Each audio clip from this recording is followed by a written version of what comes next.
नंदुरबार जिल्ह्यात गेल्या काही दिवसापासून तापमानाचा पारा हा चांगलाच वाढत चाललेला आहे। त्यामुळं फळबागांवरती याचा सर्वाधिक परिणाम जो होतो होताना दिसून येत आहे। नंदुरबार जिल्ह्यामध्ये मुख्य पीक म्हणून केळी आणि पपईची लागवड केली जात असते फळबागांमध्ये। मात्र यावर्षी तापमानाचा पारा जो होतो अधिक असल्यामुळं याचा परिणाम जो होतो आता पपईच्या आणि केळीच्या फळांवरती होताना दिसून येत आहे। त्यामुळे आता हे फळं जगवण्यासाठी शेतकऱ्यांकडून आता मोठी कसरत करण्यात येणार आहे आणि गोणपाट असेल किंवा इतर काही साहित्य असतील ते वापरून या फळांना आता संरक्षण देण्यात येणार आहे आणि तापमानापासून यांचा बचाव जो आहे तो केला जाणार आहे।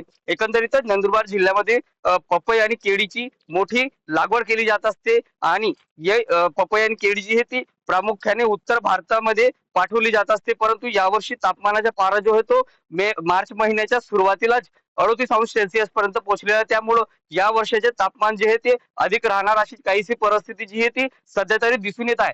त्यामुळं याचा परिणाम जो आहे तो फळबागांवरती होताना दिसून येत आहे। तर दुसरीकडे रब्बी हंगामाचे जे उशिरा लागवड केलेले जे काही पेरण्या झालेल्या आहेत त्यांना देखील याचा परिणाम आणि फटका जो आहे तो बसणार असल्याची शक्यता जी आहे ती वर्तवली जात आहे। परंतु सध्या स्थितीवरती तापमानाचा फटका जो आहे तो आता केळी पपई या पिकांना सर्वाधिक बसताना दिसून येत आहे। त्यामुळं शेतकऱ्यांकडून आता अधिक खर्च जो आहे तो केला जाणार आहे आणि यावरती संरक्षण म्हणून गोणपाट असेल किंवा प्लास्टिक पंचिंग पेपर असेल याचा वापर करून फळांचे संरक्षण केलं जाणार आहे।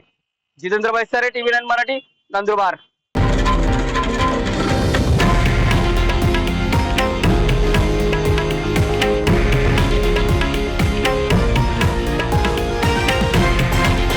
हे आहे देशातील नंबर 1 न्यूज नेटवर्क आणि आपण पाहत आहात TV9 मराठी, एकमेव।